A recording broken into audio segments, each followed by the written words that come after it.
اللهم صل على محمد وعلى آل محمد كما صليت على إبراهيم وعلى آل إبراهيم إنك حميد مجيد.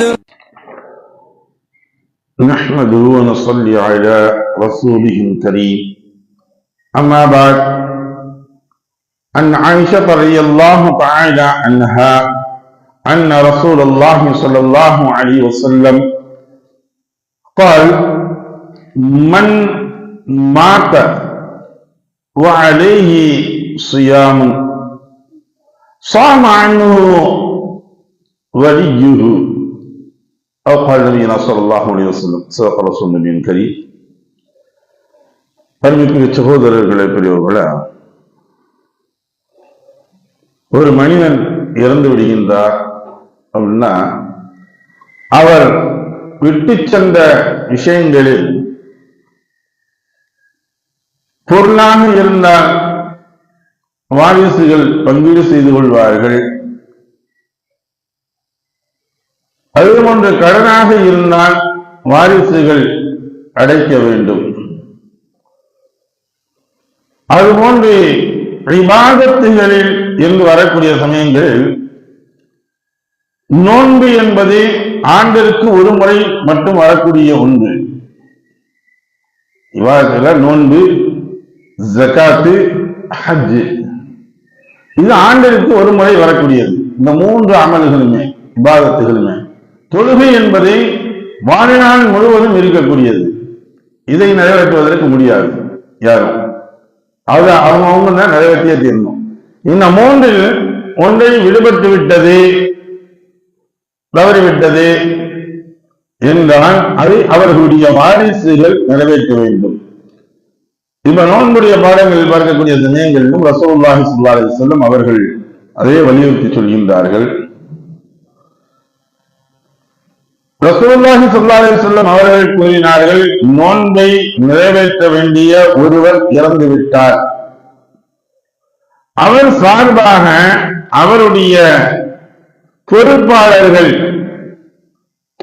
வழிகள் என்று சொல்கின்றோம், இந்த உறவினர்கள் நோன்பு நோற்பார்கள் என்பதாக சொன்னார்கள். இதை ஆயிஷா சித்திகா ரலியல்லாஹு தஆலா அன்ஹா அவர்கள் அறிவிக்கிறாங்க.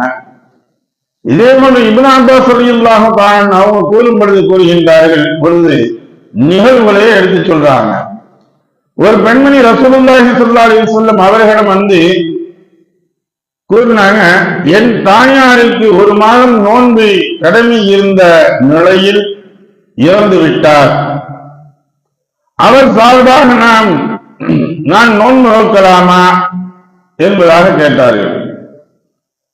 அதற்கு ரசூலுல்லாஹி ஸல்லல்லாஹு அலைஹி வஸல்லம் அவர்கள், அவன் மீது கடன் ஏதும் இருந்தால் அதை நீ நிறைவேற்றுவாய் அல்லவா என்பதாக கேள்வினார்.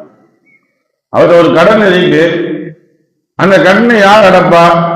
வாரிசுலான நீங்க தான் அடைக்கணும், அது நிறைவேற்றியே தீரணும். நிறைவேற்றல அப்படின்னா அது பெரும் குற்றமாக ஆகும். எப்படி சொத்துக்களில் நாம் உரிமையுள்ளவர்கள் என்று சொல்கின்றோமோ அதே போன்று அனைத்து விஷயங்களிலும் உரிமையுள்ளவர்கள். அவர்கள் விட்டு சென்ற கடன்களை அடைப்பதற்கும் நாமே உரிமையுடையவர்களாக இருக்கின்றோம், நாம் தான் அடைக்க வேண்டும் என்பதாக கேட்டாங்க. அதற்கு அவர் ஆம் என்றார். அவ்வாறாயின் நிறைவேற்றுவதற்கு மிகவும் தகுதி வாய்ந்ததை அல்லாஹ்வின் கடனே என்று ரசூலுல்லாஹி ஸல்லல்லாஹு அலைஹி வஸல்லம் அவர்கள் கூறினார்கள். அப்ப அல்லாஹ்வுக்குரிய கடனாக இதான அவங்க நோக்கன்னா அவங்க அல்லாஹ்வுக்கு ஒரு கடனை வச்சுட்டாங்க, அதனால அவங்க நோன்பு நோக்கல. இப்ப அந்த கடனை நீ நிறைவேற்ற வேண்டும், நீ நோன்பு நோறு, அவர்களுக்காக நோன்பு நோற்பதற்காக சொன்னாங்க. இப்ப இதுக்கு முன்னுள்ள அதீதையும் முன்னுள்ள பாடங்களையும் இதையும் நினைச்சு வச்சு பார்க்கல. அப்படி என்ன செய்யலாம் இதற்கு? இப்போ ஒருத்தவங்க நோய்வாய்ப்பட்டு இருக்காங்க, வருஷம் முழுவதும் நோன்பு வச்சுக்கிட்டே இருப்பாங்க. திடீர்னு இந்த வருஷம் அவங்களுக்கு படுத்த படுக்கையில் இருக்கின்றார்கள், ஏதாவது ஒன்றின் காரணமாக நோய்வாய்ப்பட்டாங்க. சூழ்நிலை